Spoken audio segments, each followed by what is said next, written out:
What's up, everybody, and welcome back to another episode of Momentum with Markayle, Season 2, where conversations spark change and impact. Tonight, we're stepping into a conversation that sits right at the intersection of faith, family, and the city we all call home, Chicago. Joining us tonight, the executive pastor of Salem Baptist Church, Chicago, Pastor Dr. Watson Jones III. Next, we have Pastor Frazlier L. Pope III, Executive Pastor of Fellowship Missionary Baptist Church, Chicago. And our next guest is Senior Pastor Anthony Spencer of One Church, Chicago. Thank you all for joining me today. Thank you for having us. Absolutely. Now I have a question. Yes. Should I feel bad because I'm not the third? It's okay. Yeah. You can be the first. I should feel bad? Yes. Okay. I'm just kidding. Reverend Dr. Watson Jones III again serves as Executive Pastor of Salem, where he provides leadership for ministry operations, vision execution, and community engagement.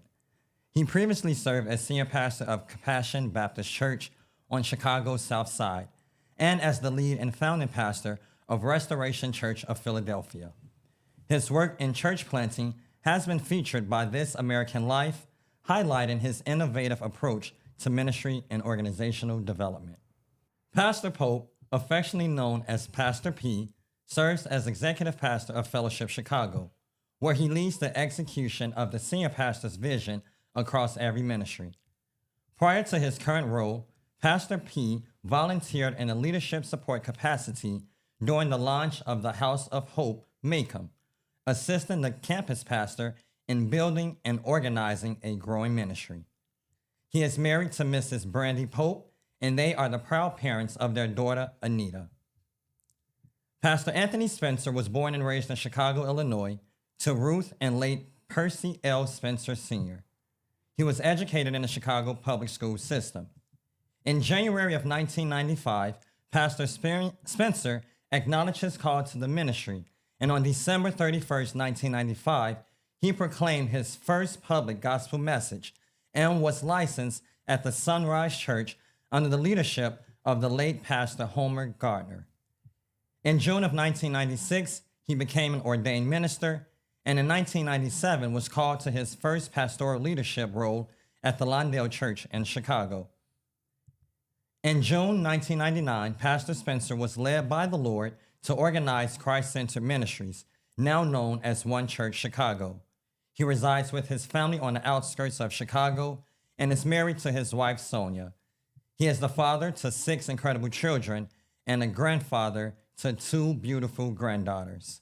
Again, thank you all for joining us. Again, lengthy bios.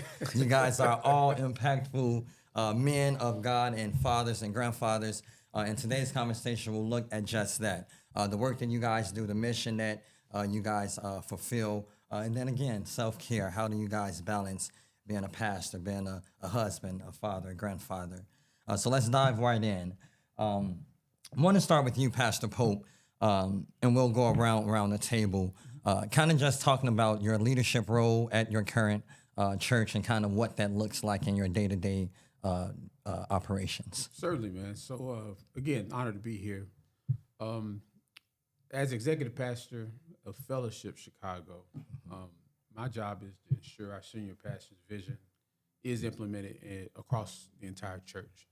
So day to day, that looks like me just making phone calls to ensure that if there have been conversations about adjustments that need to be made, making those conversations. I'm also over the facilities to ensure that the facilities are where they need to be.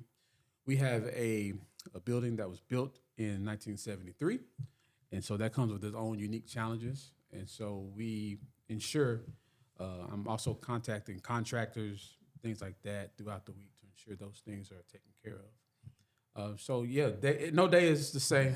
Every day is different. Taking calls from the pastor, calling parishioners to ensure that any needs they may have are taken care of. Also, talking with staff members, working through there are various initiatives we're working on. So no day is different. It's always a unique experience at the ship. Absolutely. Pastor Spencer? Yes, sir. I'm bivocational. I was once just full-time ministry, but I'm back in the workforce. And so, like Pastor Pope, all of my days are different, and don't ask me how the last one was because I can't remember. But I'm working currently with a CDC, Austin Community Healing Resource Center, and so it really helps me to do more of what I already do, helping assist people with connecting with behavioral health services. Unfortunately, part of life is traumatic, and that's for everyone, regardless of where you live. And so oftentimes people don't know how to deal with their trauma. So that's where I come in, is to assist them with connecting with people, therapists, counselors, where they can actually get the help that they need. Yes, a pastor suggested counseling.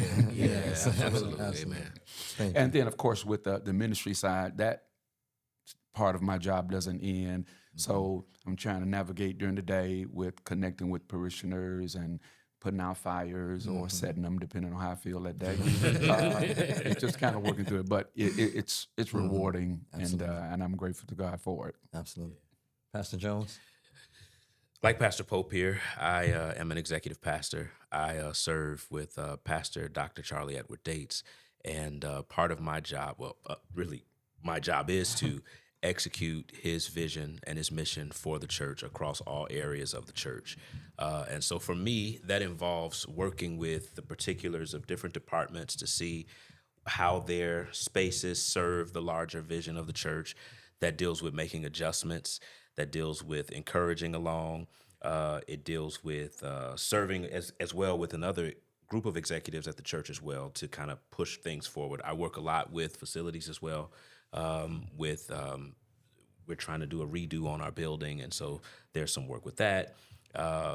Because I am an executive pastor, all caps on the pastor as well, that also will mean sometimes I step in to do funerals, I step in to be with people when they're going through, and to really try to be a pastor in the senior pastor's presence for the staff that's there, the staff and the teams. I start fires, and depending on who you ask on the exec team, they may say that I enjoy doing it, but I don't. But I do put out fires as well, and so that's my job. And no day is alike. I mean, I have sort of a weekly flow, but again, no day is alike. Absolutely. And I'm glad you all touched on that and kind of made known the difference in your position. So let's talk about that a little bit, the difference in executive pastor and senior pastor. And I'm glad we do have the difference on the panel today. So let's talk about that. What's the difference in those positions or responsibilities? I'll jump in if you don't mind.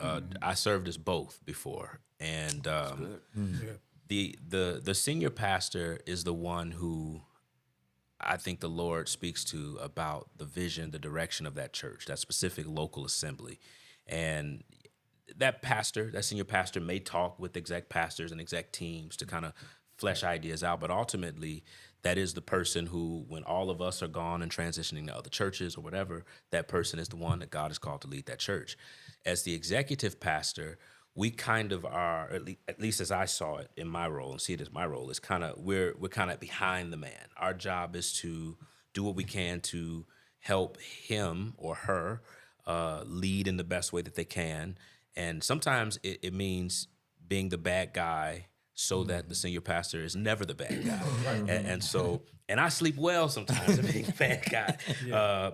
But it means also freeing that pastor up to be able to do what he or she feels called to do as it relates to leading their church or whatever else, while not being able to, not being afraid to wonder how the ministry is going to move. Because there's a lot of, especially at a larger church, there are a lot of moving parts. And with those moving parts, there are dollars, big dollars associated with them. And I don't mean that in terms of at all in a boasting way. It's all in proportion. But there are dollars associated with all of those things. And that can strain one person, and it can drain, I think, the vision of a visionary. And so I think God sends executive pastors to kind of help that pastor say, all right, your idea is to do A, B, C, D, E, F, G. Then this means organizationally, we're going to help the staff to grow in these ways or move in these ways. off-board some people and on-board new people to be able to make sure that church is moving forward in the most efficient way. Absolutely. As executive pastor, I envision myself almost like an Aaron and Hur.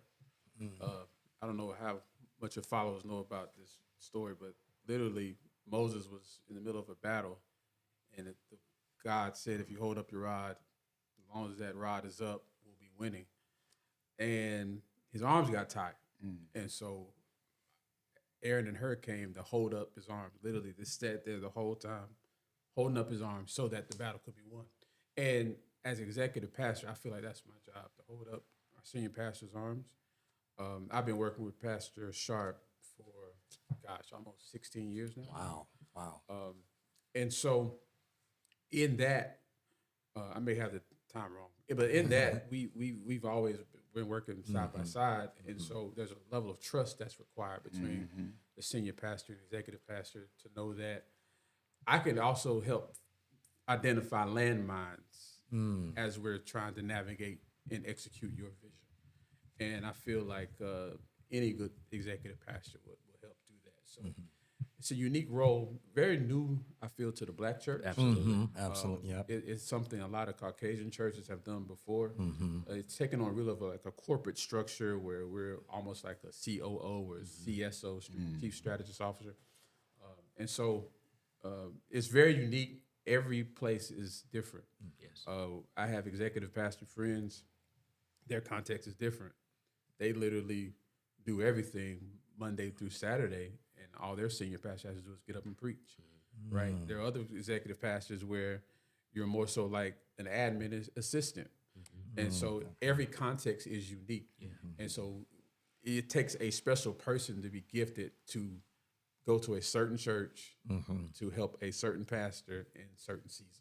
Absolutely. And so it's a great job. I enjoy it. I think for me, the senior pastor role is that of a driver, and our main focus is straight in front of us. So we've got this windshield type vision, and the blessed part about having people like Pastor Jones or Pastor Pope is they serve as almost like those who pay attention to the side mirrors, the rear view, the blind spots. And I think that is so critical because oftentimes, to a fault, we just focused on going ahead, getting to the next thing, and we don't see, okay, there's something coming alongside. They also, I think, watch the dashboard because, we're driving, check engine light is on, Pastor.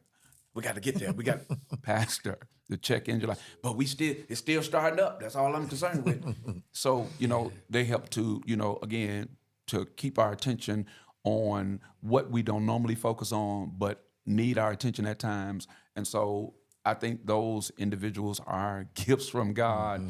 And again, it helps us to remain clear, regardless of, like Pastor Pope said, whatever the context is, it still helps us to maintain clarity of the vision that God has given us so that with their assistance, we can keep moving forward. Absolutely. I want to touch on the beginning.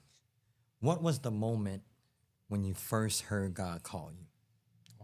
When you first heard the call, when you first heard God say, I want you to be a pastor, this is your calling. What was that like? What was that first moment? Where were you? How old were you? What space were you in? And what made you certain that this is the path you wanted to take? Why didn't you say, I hear you, God, but I really do want to be working with disadvantaged people and mental health. I really do want to work with children or in the community. When was that moment, and what really put you on a path to say, this is the path? I think for me, the pastoral role came a little later because, once I accepted the call, it was like maybe 2 years later, I was thrust into this pastoral position. It's kind of unique because I was serving as an associate minister in my home church, and I loved it. I had no responsibilities. I just show up, support the pastor. When he went places, I was there, taught a Sunday school class here and there. No problem. And then a young lady in our church was friends with a young lady at another church who needed a pastor. The church needed a pastor, and she recommended me, and I went over there and preached and all that. And so I came to share that with my pastor, and I was hoping he was going to say no. It was like, you're not ready, and I was going to be like, okay, I agree. He was like, no, go. Okay. And so I was like just thrust into it, and so the preaching part, I guess it was a little easier for me. I've heard some preachers rather who have said they ran from the call. Nobody told me I could run or which direction to run into. So when he said preach, I was like, okay. And then with the pastoral piece, again, it was kind of thrust upon me, but I believe at this point that is exactly what God wanted for me to do. And, all of us have different routes to that, but I am grateful that God would even deem me worthy. Absolutely. Yeah. I think for me, it's a separate call, a call to preach, and then this call to pastoral ministry. You asked about pastoral ministry. My previous role or previous career was in nuclear engineering. I came out of school with a Bachelor of Electrical Engineering, immediately went to work at GE, traveled around the world, working on nuclear plants. And so with that, I was a project manager. So I was developing these leadership skills, developing these skills to, lead other people. And I also had this call into the ministry. And I was really trying to figure out, how can I converge the two? And so while I was still working as an engineer, when I would come off the road, I would go assist Pastor Sharp in setting up the campus ministry that he was over. He was campus pastor for House of Hope Macon. Senior pastor was Dr. E. Dewey Smith, sent him down to Macon, Georgia to do that. So while he was there for 3.5 years, I volunteered, just pretty much as executive pastor, but didn't take a salary or anything. And so I was like, this is a fun job. I would love to do ministry full time. And I was really wrestling with how could this happen? And lo and behold, the opportunity for Pastor Sharp to come up to fellowship opened up. And he called me and said, hey, man, I want to invite you to possibly become my executive pastor at some point in time. Like, what's that? I don't know what that is. He's like, literally, what you've been doing is executive pastoring. Like, you've been leading, you've been helping us, you've been, having those tough conversations with people that need that take place. You've been holding me up. It's the same thing. And I was like, wow, I had no idea. So I had to literally go and pray because it was going to be a different lifestyle, right? I'm used to going overseas, traveling the world, seeing the world.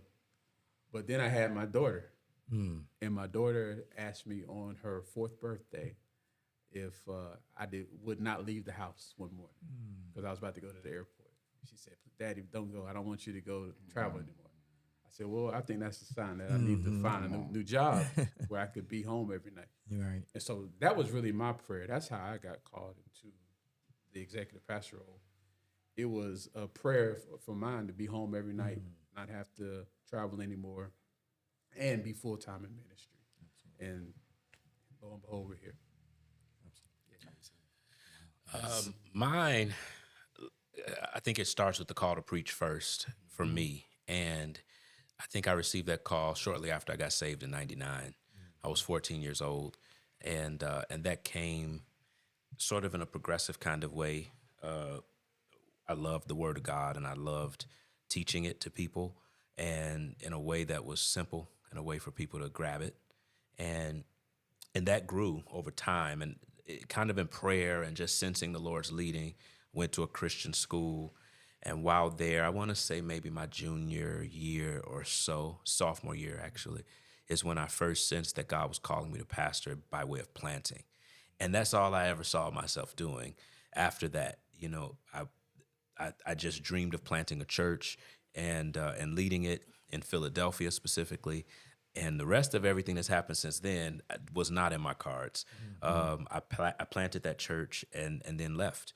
And then I came back and kind of bumped into Compassion. I didn't think I would be there. And I was leading there for 5 years, having just absolute fun. I was having so much fun. I mean, in a traditional church where people tend to hand it to pastors, I had some of that, but the pandemic helped me tremendously, and was developing a staff, a team, and the church was growing and all of those things. And then the Lord very clearly called me out of it. And there was no fights, nothing. And I still to this day wonder why he did that, but he did. And at the time, Charlie was going to Salem, and he asked me if I would come and help him to transition Salem and to serve as his executive pastor. And at the time, the idea was I would plant a church. I've since jettisoned that idea again. But and so for me, it's kind of been a progressive thing. I think everything past planting that church in Philadelphia, I never saw it. But I know specific moments when the Lord called me to preach, and when he specifically called me to pastor by way of planting. And even as a pastor, it's probably not popular to say, I have tried to run away from it at least 3 times. And for whatever reason, the Lord has just not let me do it. Interesting. Now, running away, is that the same as wanting to quit? No. Okay. I wanted to stay. Well, I went through some personal things that made me say, I don't want to do this anymore. And the Lord was like, no, I called you. So now you can't. Yeah. And so he wouldn't let me. I think for me, there's always been a heart to do other things, not outside of pastoring. I don't see a life without, preaching. I just don't. Yeah. But I have other interests, as well. Like, stuff I wanted to do with business, things I wanted to do with community things that can all be done while pastoring. So, yeah. And so with that, do you wrestle with God on that because of that? Because, personally you did want to be an educator, wanted to be a politician, wanted to be a lawyer, but this call, and to your point, try running away several times, but he was like, nope. So have you guys ever wrestled with that, and how did that work, or how did you get through that? Yeah, I've wrestled with it. In one way I wrestled with it, probably the most recent, had to do with just a personal thing I went through, and a feeling of like, I am unworthy now to pastor, my own sense of worth in this space. And like, I think the Lord could use other people, and I just don't know if he wants me to do this anymore. And, and the Lord in so many ways, through so many different people, had to say to me, I called you, you didn't call yourself, and your mama didn't call you, your dad didn't call you, I called you. And so that has made this some sort of inescapable. I think as I dream about future in life, I think about, okay, what is the Lord saying now? I know that he has called me to preach, and that's something that I can never just let go of. And so the sky is the limit in terms of what that means and how I do those things. But so I've wrestled with it maybe once or twice, and one had to deal with a sense of worthiness. Another was just like, this is rough. Then it was the church planting years were the hardest years of my ministry. Yeah. I think for me, the wrestling I've had is dealing with imposter syndrome. When I got here, there had not been another individual besides the senior pastor called pastor at Fellowship. Right. I want to give a shout out to Javon Moore, who served beside Dr. Charles Jenkins, our pastor emeritus. He pretty much had the same role, but the name was never executive pastor. And so coming in, being literally in the middle of the pandemic, Pastor Sharp says, hey, I need some help. We're on the virtual ship. It is very different. I need somebody to come in and help me. Just to help me, work through all the things I'm trying to get through. Cool. I'm happy to come. Get there. I'm thinking, because in my previous role in corporate, if you say I have this position, you was going to do exactly what I said. Right? I can't live with that mentality. Chicago quickly checked me and said, no. We need to see your work. We need to see your work, your work ethic. Make sure we're going to really like you. You're going to really be here. Yeah, man. And so once I got through all of that and realized, okay, these are some great people that are going to be great to work with. Now I started saying, okay, am I good enough? Am I worthy enough? Am I really equipped to do this work, to be called pastor? No, I'm not a pastor, man. I just want to be in the background. I'm the guy that just wants to help clean up in the back, you know? And here you are catapulted to the front. And so now you start to question yourself. And so I had to get into therapy. I had to really dig deep and figure out, like, why do you feel that? And so I highly recommend anybody who is facing those same types of challenges mentally, where you're like, man, you're in a position, God has brought you something, he's opened up a door, and you're around wondering, like, am I worthy to walk through it? No, God wouldn't bring you to something that God doesn't want you to go ahead and take possession of. That's right. Right? And so once I got over that, I saw my work begin to thrive. I saw how people begin to receive me. And I thank God for those little old ladies who come to the church, right? Because they're the ones who God uses sometimes to say, you know what, Pastor Pope, you're doing a great job. Oh, yes. I don't know if anybody told you this week, but I saw what you did. You're doing a great job. Yes. Wow. And those little reminders over the course of time, I promise you, they reinvigorate me to keep going back, because it's like at my lowest points, when I'm resting on Saturday, like, man, here we go again. I got to go back to that church. You go and shake some mother's hand during the welcome. She says, you know what? I just want to say I thank you for being here. Yes. Yeah. You're doing a great job helping our pastor. Man, Yes. it means the world to us. So, Yes. I understand the wrestling and the running, but Yes. if you're supposed to be there, you can't leave. That's right. I think I've, like both Pastor Pope and Pastor Jones, wrestled with that worthiness, but then also wrestling with, do I even bring worth to the people I've been called to? Is what I'm doing making a difference? Are they really hearing me, or they just, patronizing me? And so, like Pastor Pope just stated, this doesn't happen all the time. And so any pastor that may be watching or listening, please hear me. You're not going to get validated every week. And if that's what you need, then definitely you need to sit on someone's couch, lay on someone's couch, or sit in somebody's chair. But at these critical moments, God, and they don't always come from within the church I pastor. Case in point, this past Saturday, I was ministering, and a young lady came up to me and told me about a message. I don't even know when I preached it, but she just told me how it stuck with her and how it made a difference in her life, to the point she was re-preaching it to me. And I'm like, wow.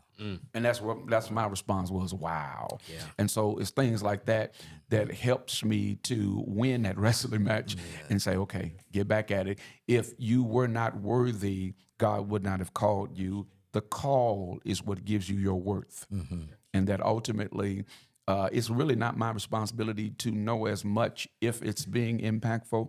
Ultimately, eternity will speak to that. But my job is to be faithful. And then ultimately, I'll be rewarded accordingly. Absolutely.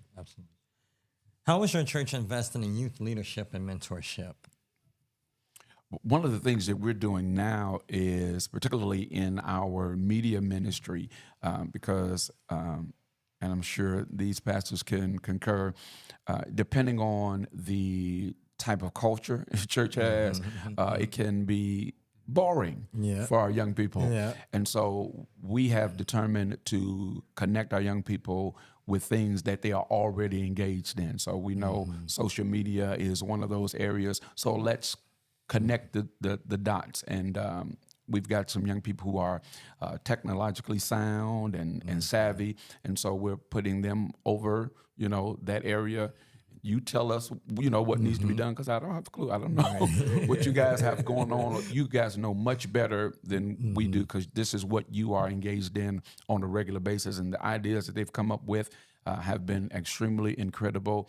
And then we're also looking to put them, particularly with our young men, is to put them with older men in our ministry to help walk with them.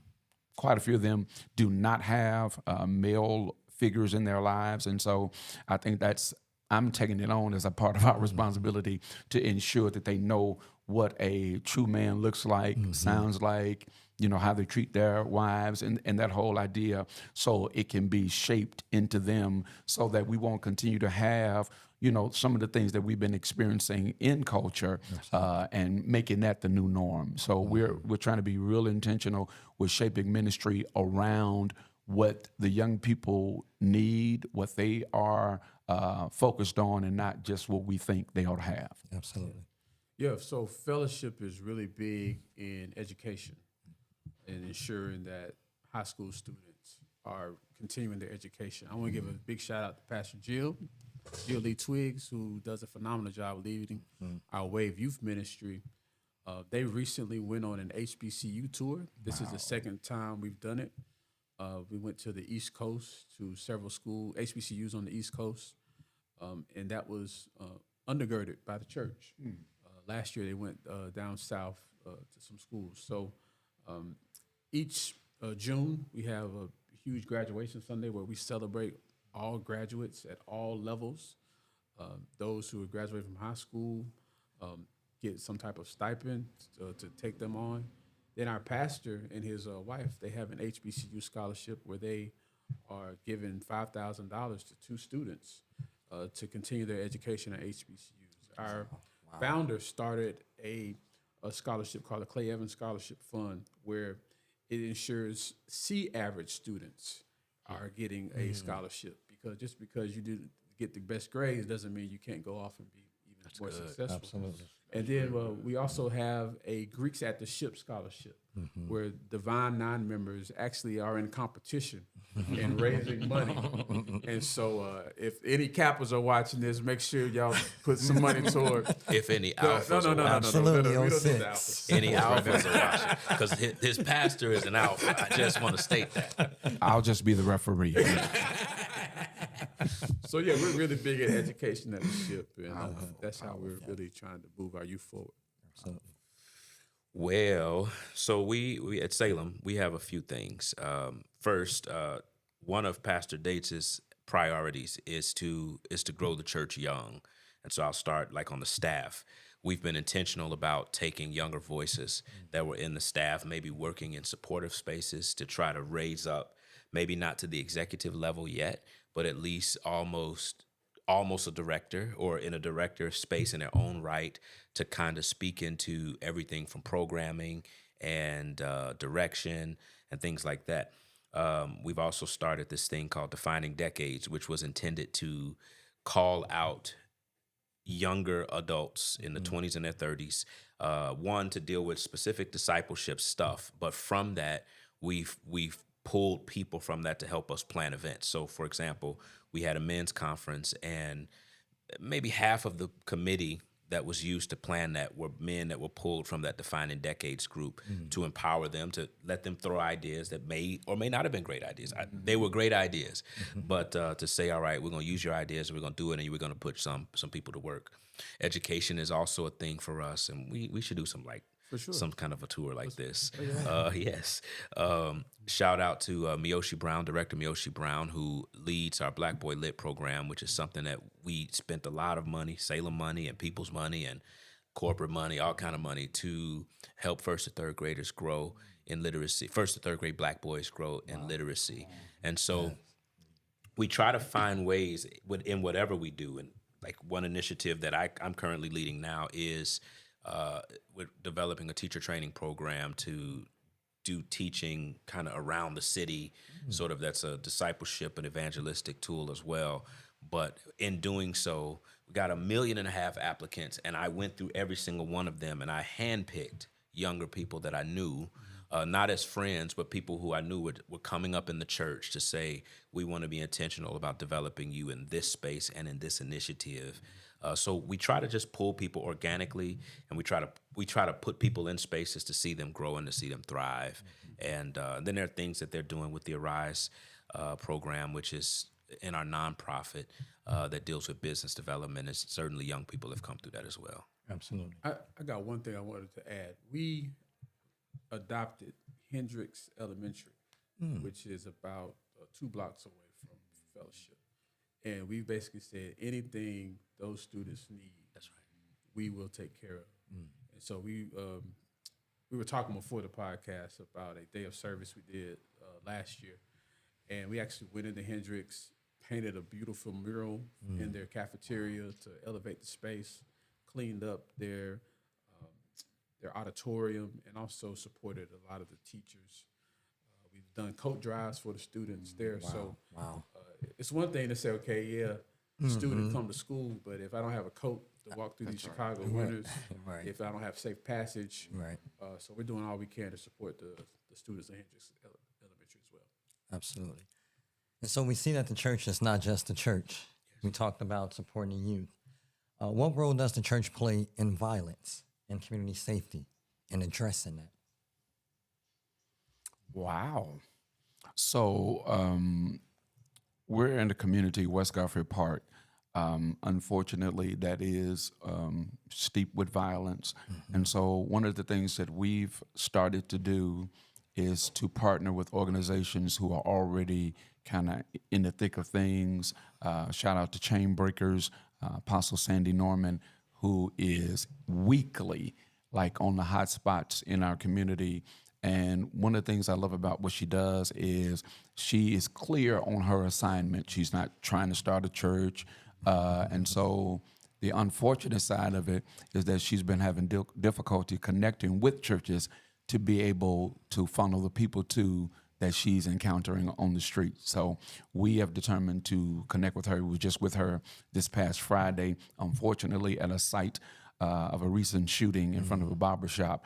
But we were able to connect with her. And so we're, again, doing collaborations in that manner. We talked before the podcast about connecting with some of the churches in our immediate area to go at this, because it's not a one church Chicago thing. Right. It's the church. Right. And so we want to make certain that we are clear on that idea of let's all come together since it's our community. Let's do something together to make a difference. Absolutely. Yeah, Fellowship has what we're calling the Anchor Project, where we are anchoring ourselves within the 60609 zip code. So basically everything in Fuller Park, from Garfield to Persian, we have said this is Fellowship's responsibility. In doing that, there are some violence prevention groups. I forget the name of the groups that go in and have the conversations. The mediation groups. We partner with some of those individuals. They have leaders of those ministries in our congregation, and so they utilize our spaces to have some of those conversations. Additionally, we are really big advocates. Pastor Smith's been talking about it, mental health advocacy. And, I believe all violence really is at the core a mental health issue. And so we are developing right now a mental health ministry to address a lot of those needs. And I think if we can talk to the persons where they are and really drive deep and figure out where there has been some type of malfeasance, where something has went wrong, and we get that corrected, we are then doing the violence prevention that we need to be doing in our community. Absolutely. Salem Space is pretty much Roseland and an element of Pullman. And one of the things that we've tried to do, we've always kind of been an activist kind of church where when, especially historically, when stuff has happened or if there are hot spots in the community, we've tried to show up there. And I think Charlie has tried to maintain that element of the church. I think as Salem has matured and even as we've gotten there, our pastor emeritus, Reverend James Meeks, who stepped out of the senior pastor role into the Hope Center role, we've tried to also think long-term systemically on it. We think that showing up and being present is one thing, and we're developing a ministry that deals with mental health as well. But we're also saying, Roseland has been, like Garfield Park, has been a deprived area since the white folks left in the 70s, and it's been a place that's been crime-ridden and depressed, and it's gotten more depressed over the last several years, and so we've tried to take a holistic approach. And so one of the things that we've been doing is, it seems unrelated, but it at the heart of it is trying to aim violence, I think, is an element of poverty. Like at least the kind that we see. The gang violence is the hopelessness, it's the despair that I think we see that's associated with poverty. So we've tried to say, how do we speak into the systemic issue that sits in Roseland? So we've been trying to build houses. We've built houses, like 23 of them. We've worked to bring businesses into the community. In Roseland, they have no businesses. Well, let me rephrase that. They did have businesses, and they've lost some of the businesses that they've had. Like Old Fashioned Donuts is there, but some of the places that used to line the whole Michigan Avenue aren't there anymore. They're just empty spaces. AP Deli is there, but we're bringing Slim and Huskies. We brought Jimmy John's. We brought Potbellies, Culver's, Chick-fil-A. A big hotel is coming, and I think we helped to bring the cleaning company, Method, and Walmart, and all that stuff to kind of bring like money into the community that can help raise the community without displacing people. And so I don't think we've answered all the questions as it relates to it. You know, we have a really good relationship with the police. I have to laugh when I say that because it sounds like, I feel like violating something saying we work with the police. Lord help us. We have a good relationship with the district people where we can find out the hotspot places and we'll show up in those kind of places and we'll send ministries to be present in those kind of places. But we've also, I think in the last several years, have been trying to say, how do we kind of help with a systemic problem that kind of, if we don't address that, this just makes this worse.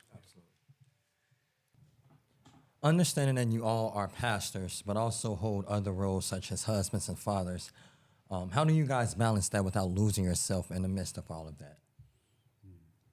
I use a statement, I can't do it. Here's another one, no. Here's another one, I won't be able to make it. And yeah, because I love my family. We've been talking about some of the things that have transpired in the pandemic. That literally, I think, brought our family together even the more. I know there were some who were like, they couldn't stand being in the same place, with their loved ones, but it actually drew us closer. And so, yeah, I make it my business to take time, for my wife of 30 years. Can you believe that? Can y'all look at me? Can y'all believe that? 30 years? Yeah. Pray for my wife.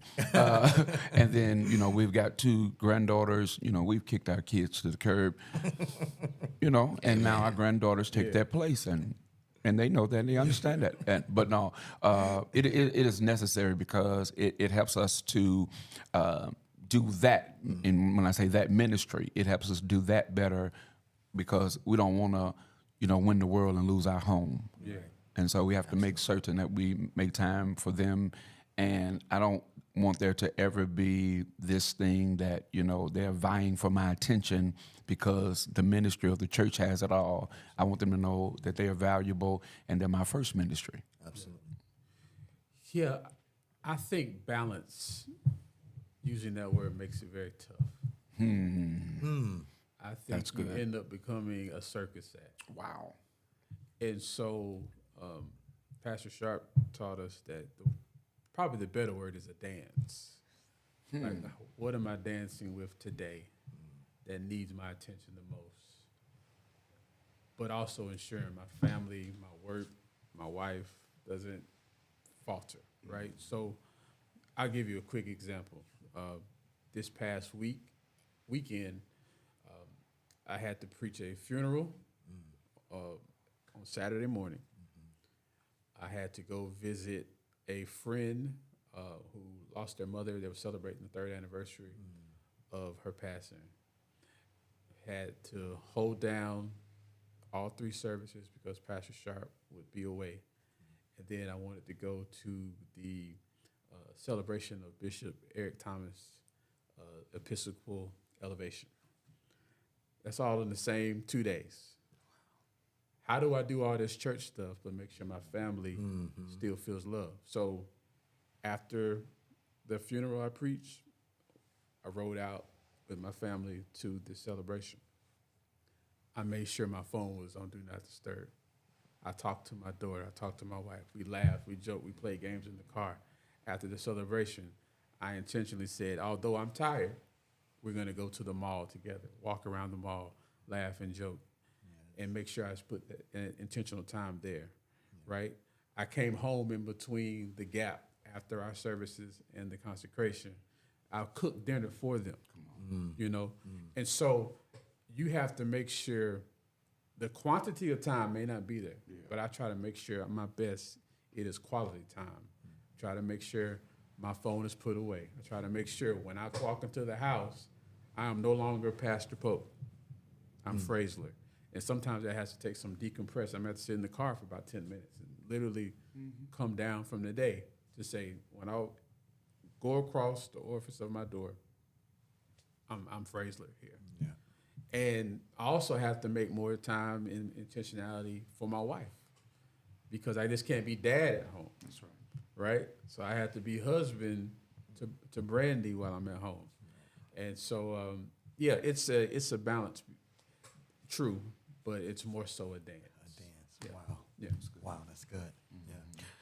I would say dance is a good one. That's actually really good. I have 3 kids, and historically, I used to try to carve a day in the week because weekends can be hard, especially when I was preaching on Sundays. It was incredible. It was near impossible, but I tried to keep a day in the week that I, would give for them. It worked well in the summers, but like if it was a Friday or something like that, then they at least had the evening. I have fortunately been able to be the parent to take my kids to school every morning for years. Unless I'm out of town, my parents step in to help, but I take them to school every day. And so I'm able to talk with them and have little conversations with them then. My kids, I take them on walks because, they're getting chubby.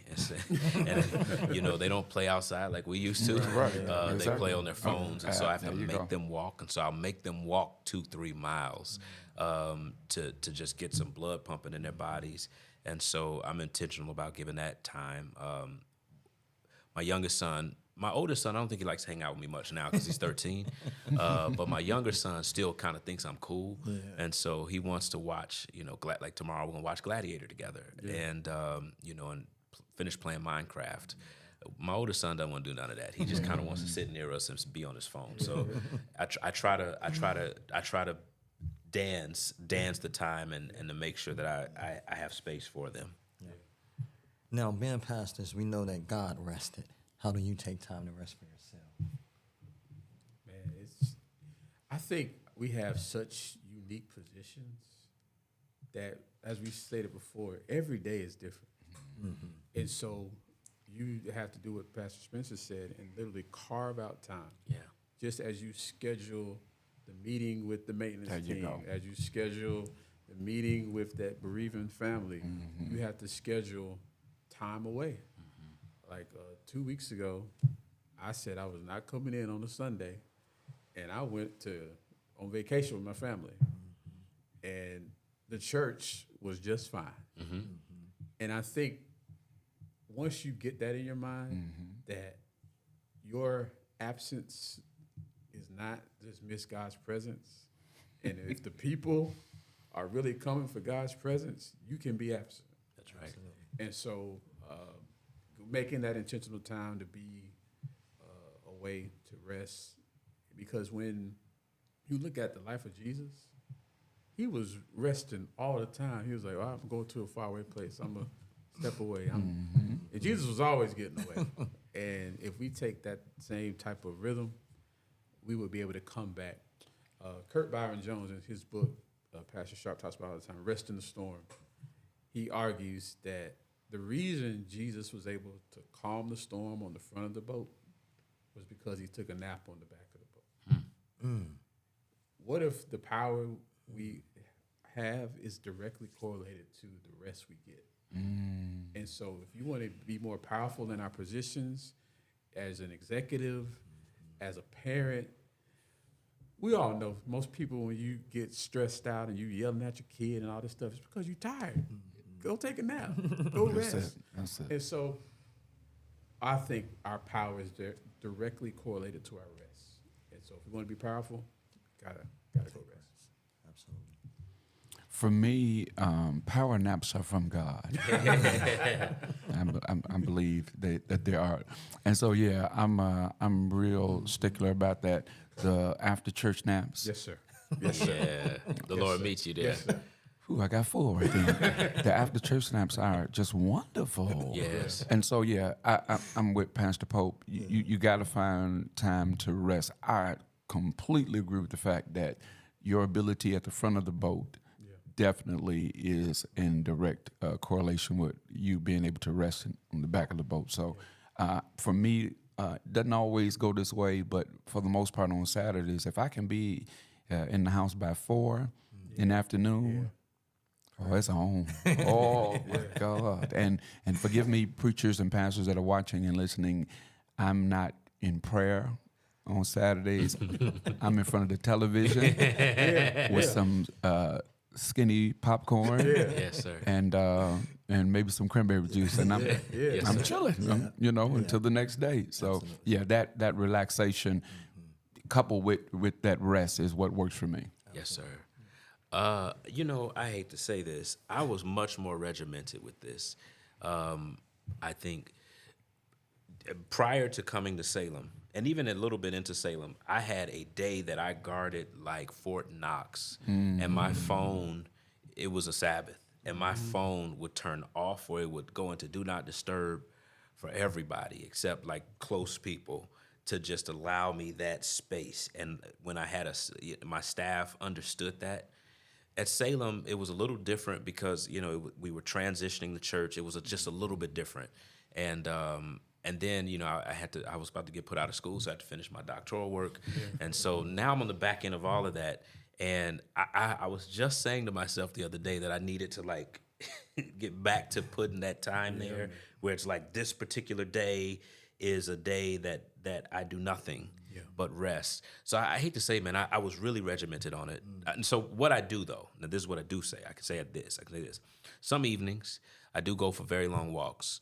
I guess I can say this. I smoke cigars. So I'll do this. I'll go somewhere and smoke cigars maybe once or twice a week, or go for very long walks. Those long walks give life to me in a way. Naps bless me tremendously, but I don't really get them as much as I'd like to. But those walks do. Those walks kind of refuel me. And yeah, That's good. I got to get my life together. As we kind of round out this conversation, I want to look at where we're at currently. So how has your ministry adapted to the digital age? Podcasts, live streams, social media, Instagram, TikToks. How have your ministry adapted to Our that? personal ministry or The church ministry. Oh, well, yeah. We launched the virtual ship in the middle of the pandemic out of necessity. Thank God Dr. Charles Jenkins had the foresight to literally update all of our technology right before his retirement. So he played us in a great position to launch the virtual ship. And I wasn't at the church when that took place, but that was really like a catalyst. And when a lot of churches unfortunately had to scramble to get a lot of the technology to stream their live services when the world did shut down, we were already there. And Pastor Sharp went viral a few times, making funny commentary around the pandemic. And that really just catapulted the ministry. So fellowship has always really been on the forward cusp of digital spaces, technology. It's actually really in our mission statement, innovation. And so there's some things on the horizon that we're working toward, and we're excited to share them at the appropriate time. But just want to continue to be innovative. Absolutely. The church is not going to go back to what it was. Right? It's always going to have this digital space and new frontiers that we don't even know about yet. That's And correct. so we cannot be dinosaurs that are still trying to do things the way they were done in the 80s and 90s. How do we get churches from that, though? When you look and you see churches still in those museum type agents? How do we get them? You don't. I mean, we would love for them to come, up into at least the 2000s. But I mean, when you see where they are, Right. and you kind of have that experience with them, you really know why they are where they are. Some people, unfortunately, are preaching against Yes, they are. technology advancement, Right. which is oxymoronic to who they're supposed to be and representing. I think you just have to model and be for others, what they may not be able to see at this point. And as Pastor Pope just stated, Fellowship is a great example. Salem as well, in terms of how they were able to make that shift. And, even with what we're doing technology a little different. So rather than us live streaming, we're capturing content within the service and putting it out there on all of the social media platforms. Again, this is an idea from, our young people. Yeah. It's like, let's do something different. Right. All right, well, go ahead with it. Yeah. And so that's been working for us recently. And so again, it works differently with everybody, but we've got to have, I believe, some sort of presence in that space, or else you're going to limit not only your visibility but your growth. Absolutely. Yeah.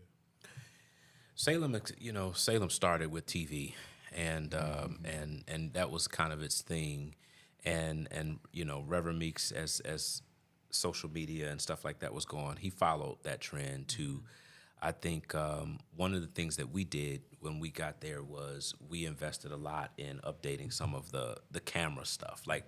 Because you would watch Salem on social media, Facebook, YouTube, let's say in 2021, 22, and the people look like they were in Crooklyn, like a Spike Lee joint, like real tall. And you're like, Reverend Meeks ain't that tall. But it looked like that. So we had to update our whole media interface to be able to do some of what we do.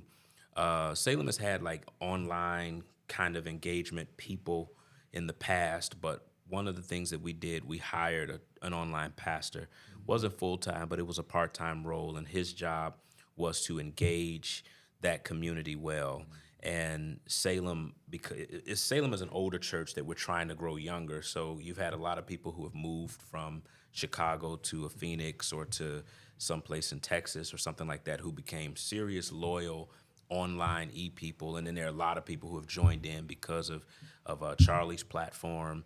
And so there are people who live in that online space, and we've hired people to try to engage them, to keep them connected to the church, and still constantly thinking about how to do that. We just transitioned another person into the into the media role, and we've charged her to think about how to expand that. And she's also younger, to think about how to expand that even more. And so Salem has kind of always thought about those kinds of things, but to your point, there are a lot of churches who don't, and I think some of those churches are people who feel like the devil is in social media, is online or in the internet, and they don't trust apps or online banking. Or I remember when I was pastor in my church, man, I had to argue with my people on why we needed to have online giving. They felt like that was the devil. I know, but then there are some who just don't have the expertise in the room. Yeah. They don't have the money. That's good. And so I remember in the pandemic, there were some of us who were working hard to try to help some of these smaller churches who were led by older pastors who had a lot of older people, to help them figure out how to get online and to just operate Zoom. Yep. So that they can get their church members to either get on Zoom or to call in on a conference call. What is 1-800 conference call? Didn't even know how to use those things. And so some of it, I think it's incumbent on the churches who have the knowledge and even the means to help other churches who don't, to get to that place, so that they don't, I don't think we chase relevance, but so that they don't lose, I guess, their place in grabbing and reaching their people who still attach to those churches and who can attach to those churches. But then the ones who rail against it, unfortunately, they'll be like Blockbuster. And I hate to say that about the Lord's church. They'll be like Blockbuster, and they'll look up one day and regret that. Because as this generation that is anti-social media passes, generations on down don't know the life, don't know the world without social media. Right. And if you rail against that, Yeah, I think because we were that generation that got to see both sides. yes, I think my generation was the last to play outside. yeah, Before we went in and played with our Ataris, right? And so we can help bridge the gap. To the point y'all were both making, I think we would do it a justice if we didn't mention AI and That's how a that good can impact the church, right? Yeah. Not just how we work each and every day and putting together templates or making forms or some pastors making their sermons, right? Did you say that out loud? Sometimes also that happens. pastors write their sermons. Yeah, but I also know that there are churches that are very on the cutting edge of AI in the church. I'm specifically thinking of Dr. Daniels in Change Church. They have developed an AI that has taken all of the sermons that Dr. Daniels has preached, input it into the AI, and you can literally type in a subject matter and can look up what he has preached about concerning that subject. Wow. And I think about like how that could just impact so many different churches because we have these archives of sermons that are just sitting on the shelves That's right. in our churches. That's right. And all this information, all this wherewithal, we have to go find a way to impact it and get it to the masses. That's powerful. And so, AI I think is really the next step. And too many times the church is talking about what took place 20 years ago, That's right. trying to implement it now. Right. So if we really want to stay on the cutting edge, because technology is getting faster and faster, attention spans of our parishioners are getting shorter and shorter. Sermons can no longer be 50 minutes. You know, you have to preach a 15 to 20-minute sermon to really keep people's attention because, you know, it's a reason the news is 30 minutes long. Right. It used to be an hour, right? It did. But now people's attention span, you're fighting so many different screens in people's hands. I find myself sometimes watching TV on my phone and on my computer at the same time. Yeah, How? You know, so you're competing for all this attention, that's true. and you have to be able to get information and the gospel to people in a much swifter way. Absolutely. So. As we close, what does legacy look like for you as a pastor here in Chicago? What does legacy look like? What do you want your legacy to be? Everybody looking at me like I'm the closest one to it. I'm gonna be around here a little while longer. No, legacy for me. Well, you got grandkids. That's why. Touche. For me, is I want to be able to, like, okay, I talk like about this concerning my children. I don't want to just leave something to them. I want to leave something in them, and so I want them to be able to live off of the life that I'm, portraying and displaying in front of them. So whether that's, my commitment to God, again, how I treat their mother, how I handle my finance, that whole deal. And so more than just from a church aspect, I really want to make certain that my legacy with my family is intact, because I know, once I go off the scene, the church will cry for a couple of weeks, and then, be voting on somebody else, My family will continue to grieve, and I want them to be able to grieve with a smile. So I want to be able to leave, again, something to them, but also leave something in them. The legacy I want to leave, I want my daughter to still want to be a part of the church. That's good. And not That's good. not hate the church. Yes. Because she saw her dad working at the church. That's powerful. That's the legacy I want to leave. I want to make sure that she has a good rubric example to follow, and doesn't feel like the church took something away from her. And it was an addition to her life, not something that was taking away from her life. Wow. My legacy, when I think of it, I want my kids to love God in spite of me, you know, not just because of me, but I want them to, because they'll know I was the best dad in the world to them, but I also had faults, and I want them to love God in spite of me. I want them to be able to see the things I've tried to do and the things that I have left as something to help them do better and to do more. And I feel like, especially my daughter's autistic, so she has to kind of be on a different scale in terms of how I grade this. But at least my sons, you know, at their age, they've exceeded me when I was their age by a lot. Come on. And so I'm praying and hoping that God would allow them to exceed me when they're 42, that they will be further along than I am. Powerful conversation with me. Thank you all so much. Thank you. Thank Bless you. It was man. definitely inspiring for me to hear the work, the impact that you all do as pastors. This was an eye-opening conversation to really hear the important work that you all do. So again, thank you so much for all that you do for your families, for the kingdom of God, and for the city of Chicago.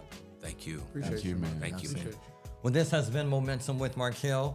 If this conversation has sparked you or blessed you or challenged you or made you think, share it with someone who needs it.